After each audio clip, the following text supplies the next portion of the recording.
for more on this, we're joined now by Yuval David, an Emmy Award and multi-award winning journalist, filmmaker, and actor, as well as a prominent Jewish advocate and political advisor. Yuval, thanks for being with us. I mean, how significant is it that Paramount is taking a stand, calling out the hypocrisy? Could there be more studios that follow suit? Or do the actors and Hollywood stars have a little bit more power and sway?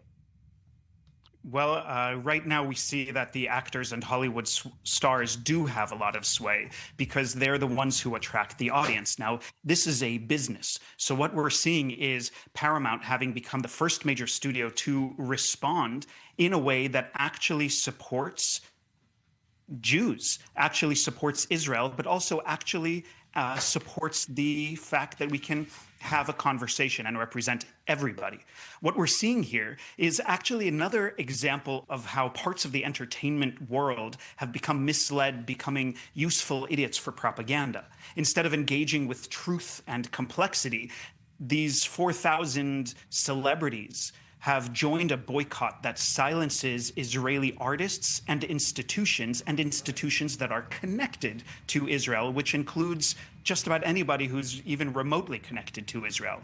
These are the very people who often challenge our own society through art.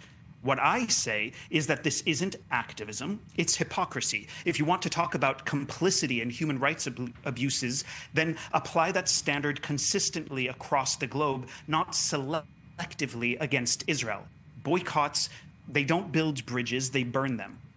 I support Israel not out of blind loyalty, not just because I'm both an Israeli and an American citizen, and not just because I'm Jewish, but because of my values: justice, human dignity, democracy. And I'll always call out those who trade integrity for slogans. And it seems like we did see the flip side of that boycott and the outrage, even when it comes to the TIFF, the film festival, The Road Between Us, The Ultimate Rescue. It won People's Choice Award at TIFF, despite the festival itself originally trying to pull the film.